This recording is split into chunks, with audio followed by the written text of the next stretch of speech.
Boa tarde, muito obrigada pela presença de vocês.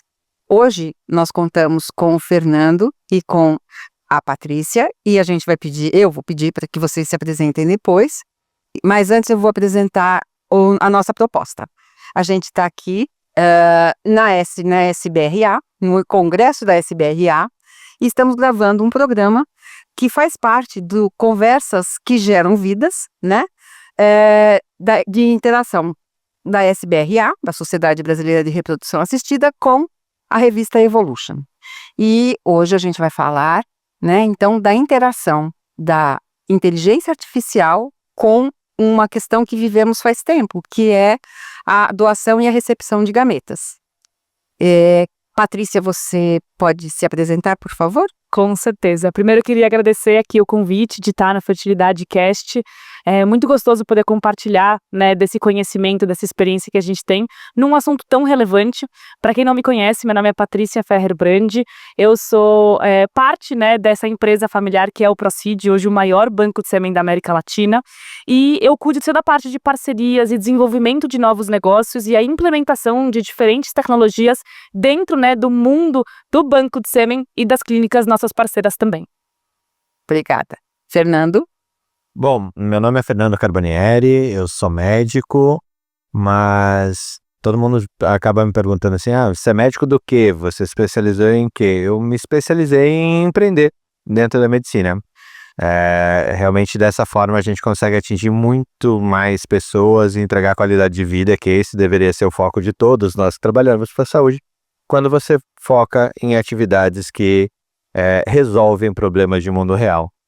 Então isso começou, eu nem sabia que isso ia chegar nesse nível, mas essa história começa dentro da iniciação científica. Depois, assim que eu estava me formando, eu criei uma empresa chamada Academia Médica, que a ideia era falar o que a faculdade esqueceu de contar pra gente. E o interessante é que a gente está falando de uma coisa aqui que há 2 anos atrás ninguém falava, né? Assim, não tinha quem falasse a respeito desse tema, porque o tema não estava.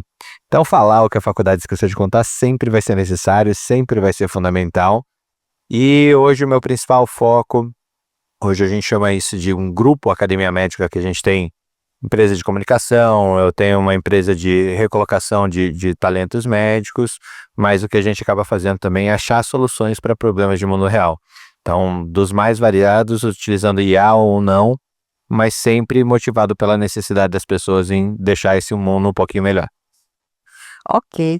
Então, a minha interação com vocês eu vou partir de uma experiência, né?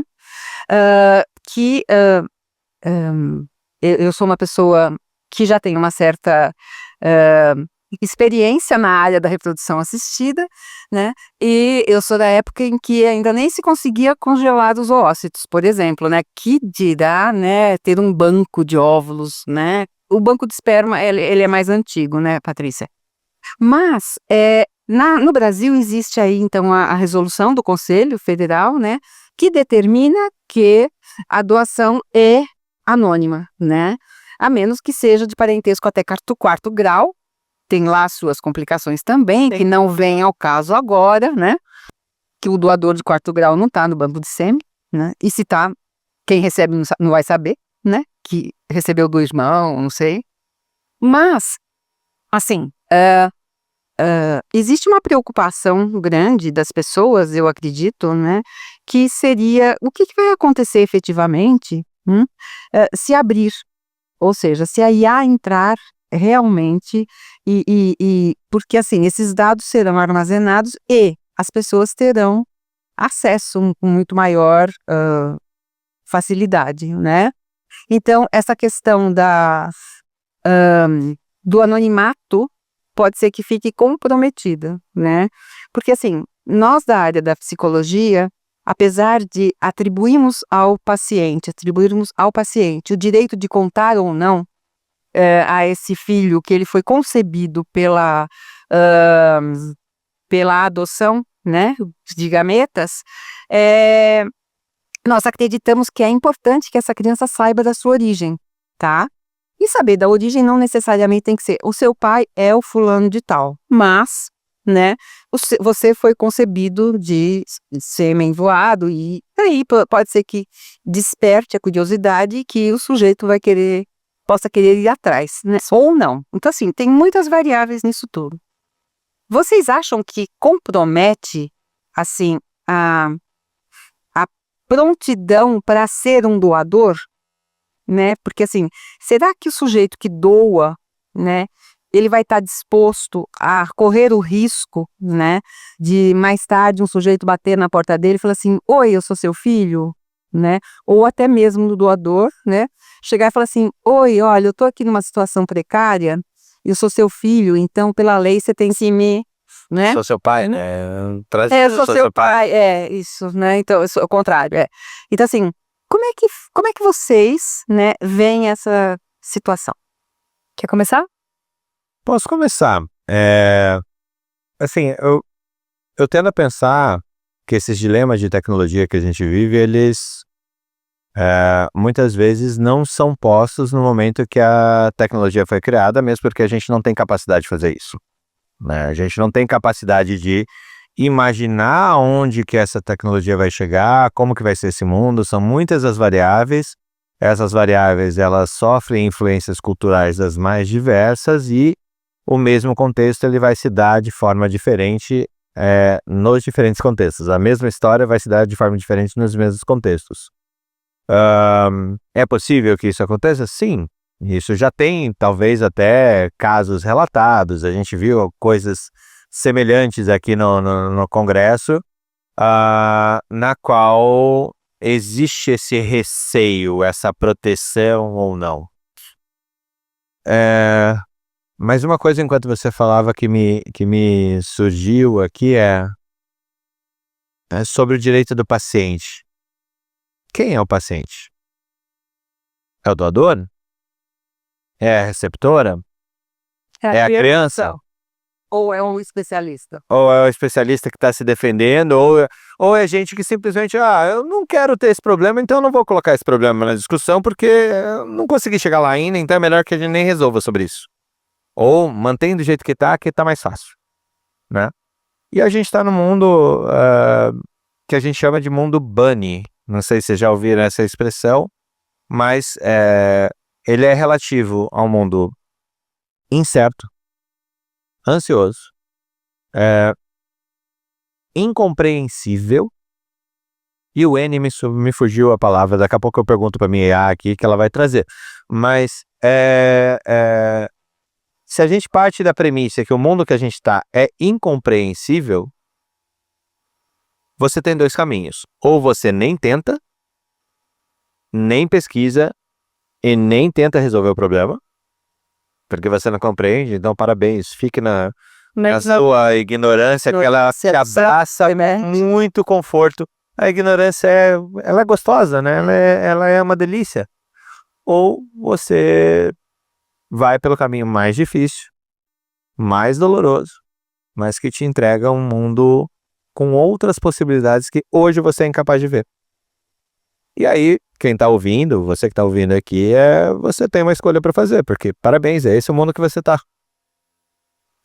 Você vai para o mundo aonde que você quer ficar. Sim. Né? E essa escolha, o livre-arbítrio é de cada um. Sim.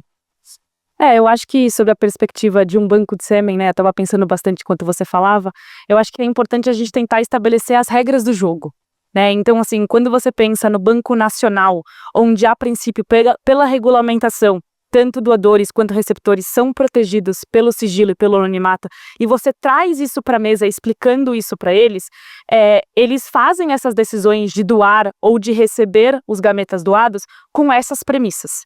E aí, de repente, a IA entra e fora do controle de qualquer um de nós que estamos tentando fazer o nosso trabalho de acordo com as regras que a gente achava que a gente conhecia, a gente precisa conseguir tentar entender como que a gente vai adaptar essa nova realidade.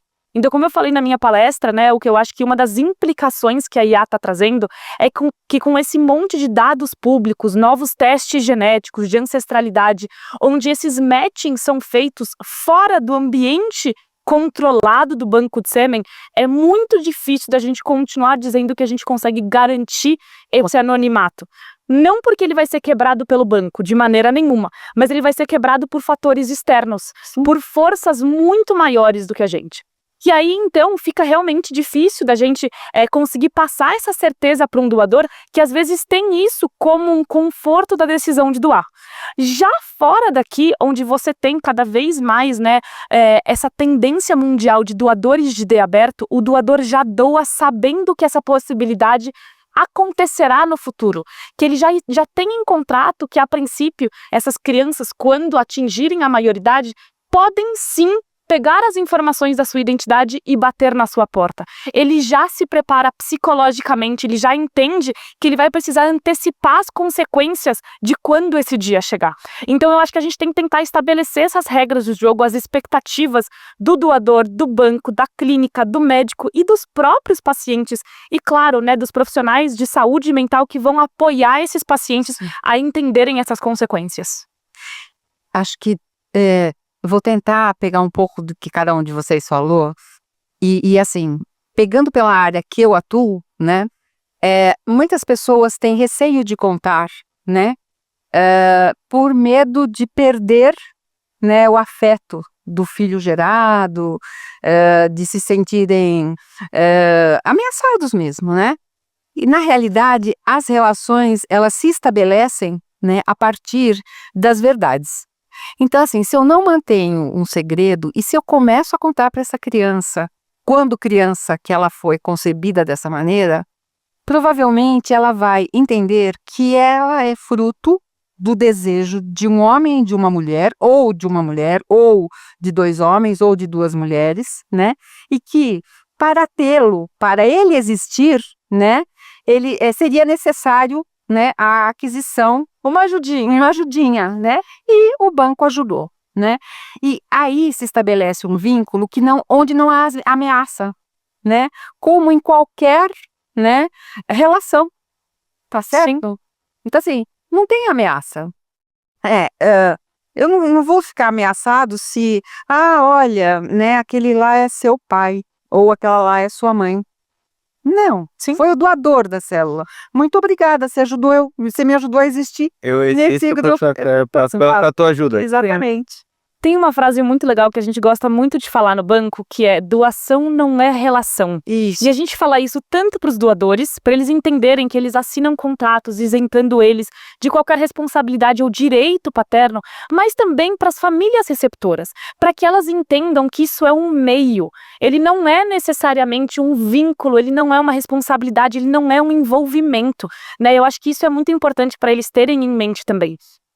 E aí, quando você pensa nesses relacionamentos, uma das coisas que a gente falou bastante é de ressignificar essa parentalidade, né? E eu acho que vai da verdade, vai de você saber como contar essa história, e existem cada vez mais materiais de apoio, livros infantis e até artigos e cursos para os próprios adultos para entenderem como passar isso da maneira mais leve, para que o próprio adulto e o casal não sintam o peso de carregar uma informação que eventualmente, justamente, né, por causa da IA, ela se quebre, aquela verdade ou aquela história que foi contada, de repente, nada disso era verdade, né? Então eu acho que é importante a gente tentar ressignificar tudo isso e entender, né, que principalmente com esses impactos tecnológicos, às vezes é inevitável. Isso.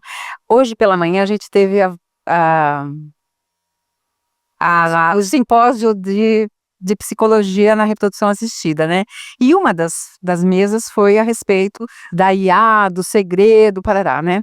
E assim, eu quando dou aula, né, eu digo assim, olha gente, quando a gente tem um segredo, a gente tem que saber para quem a gente conta, né? Aonde a gente guarda e aonde está a chave da onde a gente guardou. Isso. Porque se eu esquecer onde está a chave, alguém pode encontrar. E alguém pode ser dono do meu segredo, tá? Então, assim, qual é o bom segredo? Na verdade, o bom segredo é aquele que nem precisa existir, né? Mas, né, já que eu resolvo mantê-lo, né, eu tenho que ter muita segurança, né, para conseguir sustentá-lo. Sim. Né? E uma das coisas extremamente importantes é assim, acho que existe uma distinção entre quando uma pessoa recebe um diagnóstico no qual ela tem lá, a sua célula não funciona mais, então você precisa, ou você não tem a célula, você precisa de um óvulo, você precisa do espermatozoide, você precisa de um embrião. Aí assim, então vamos fazer? Não, calma, gente, ó, né? Aí vem o médico e fala assim, é só uma célula. Não é uma célula, né? É uma célula com uma vida em potencial. Sim, Né? Então, assim, vamos respeitar um pouquinho esse tempo, sim. né? Porque se uma pessoa tá lá com 30 e poucos anos e precisa de um óvulo doado, ela tem o tempo de elaboração, né? Tem. E ela precisa ter a elaboração para poder lidar, né, com a perda, né, da carga genética. O Porque luto senão- genético. Exatamente. Senão ela não vai se vincular a esse filho. Sim. Tá? Como eu já atendi, né, algumas pessoas que me disseram, eu estou grávida, eu queria muito e eu não estou conseguindo me vincular a essa criança. Sim. Tá? Então, assim, em cima do trabalho psicoterapêutico, né, breve, porque ela já estava gestante, a criança daqui a pouco nascia, a gente consegue refazer essa condição. Sim. Mas eu acho que o importante é a transparência, né? Eu sempre digo que eu trabalho muito com transformação digital e data science na saúde, né? E a gente na saúde não é novidade para ninguém que é um ambiente que você tem fraudes, você tem maus usos das informações, mas se tem uma coisa que modifica, que transforma a cultura em saúde mesmo, é a transparência. A transparência arrasta. Ela não dá, ela não pede permissão. Porque a partir do momento que você é transparente, você consegue fazer muito mais coisas, porque você está disponibilizando até onde você foi e quais são os dilemas que você está enfrentando a partir dessa transparência. E muitas cabeças pensam muito melhor do que uma. E aqui é exatamente sobre essa lógica que a gente olha a questão da inteligência artificial. Hoje você consegue fazer muita coisa com qualquer IA linguística, que são as mais conhecidas, ChatGPT, por exemplo, que você precisaria de muitas cabeças para fazer aquilo lá. Fazer uma discussão, fazer um brainstorm para que você chegue a uma possibilidade de algo que você vai testar, Sim. é muito viável e barato. Isso já foi muito, muito, muito caro e inacessível. Hoje, a gente até perguntou lá na plenária que a gente estava tendo, quantas eram as psicólogas que estavam lá naquele espaço, que tinha mais de 150 pessoas talvez, quantas tinham já usado a inteligência artificial em alguma questão com seus pacientes. E mais de 90% da sala levantou a mão. E é um espaço que não está sendo estudado ainda, mas que já está sendo utilizado sem as premissas de restrição que a gente estava falando anteriormente. É uma zona cinza, é uma zona não regulada, mas aí volta pelo que a Patrícia estava falando. É algo que precisa de regulação. Ter a regra do jogo diz pra gente o como que a gente pode jogar. Exatamente. Enquanto não tem, enquanto não se discute, enquanto não os entes responsáveis se abstêm da discussão, e isso acontece com uma frequência altíssima e dolorosa para muita gente, enquanto há essa abstenção da discussão, você não evolui. Sim. E aí, como Estado, nação, país, comitê cientistas, pessoas da ciência que a gente e você que está ouvindo também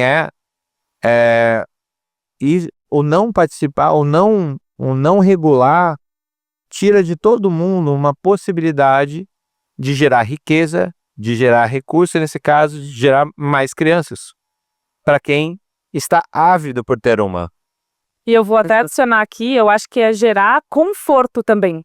Porque quando a gente tá nessa linha cinzenta, ninguém sabe exatamente como falar, o que vai se dar. Né? Assim, Exatamente. Exatamente. Então eu até dei aquele exemplo de que a Anvisa hoje não entende, não reconhece o doador de ID aberto, tentando aplicar a legislação brasileira numa legislação de fora, que é muito mais avançada, tem um contexto completamente diferente, que já está se antecipando a essas tendências. né? Então a gente precisa ter muito claro como é que a gente vai lidar com isso para trazer para aquele paciente aquele conforto, aquela assertividade, num momento que ele já está vulnerável, que já é difícil fazer uma escolha, né? Então eu acho que é bastante importante a gente pensar, e aí vou pegar um outro gancho rápido aqui, na IA não só com as suas implicações, mas com as suas aplicações também. E aí a gente pode discutir de como o próprio profissional da saúde mental pode utilizar da IA para fazer, né, desenvolver agentes de simulação dessas conversas, para tentar entender qual é a melhor forma da gente conseguir guiar esse paciente, utilizar a IA para trazer cada vez mais uma ferramenta poderosa de escolha, de compatibilidade com os doadores. Então existem, claro, as diferentes camadas e perspectivas, mas assim, nem tudo é implicação e consequência. Muitas coisas são realmente muito positivas e vão agregar bastante para a jornada daquele paciente também. Com certeza. Gente, o nosso tempo está acabando. Eu acho que eles deviam convidar a gente de novo para fazer outro podcast. Vocês não acham, não? Mais uma sessão. Sim. Eu também acho. Quem sabe o pessoal, assim, da Evolution, da SBRA resolve, né? Mas eu queria agradecer muito a participação de vocês. E foi muito bom, tá? Eu tive o privilégio de ouvi-los falar pela manhã. E agora estou partilhando com vocês esse momento importante para a evolução mesmo, né, da reprodução humana assistida, tá bom? Muito obrigada. E é uma evolução que não para, né? Não, Nunca, não. todo ano tem uma coisa nova. Todo dia, se você bobear. Sem Que vem a gente tá aqui falando disso de novo, mas com muito mais coisa. novidades. Eu acho, Fernando, que eles deviam chamar a gente antes, mas tudo bem, só foi picadinho. Não, ano que vem é depois de dezembro, então. Isso, tá. Tá chegando. Tá chegando. Perfeito. Muito obrigada pelo convite.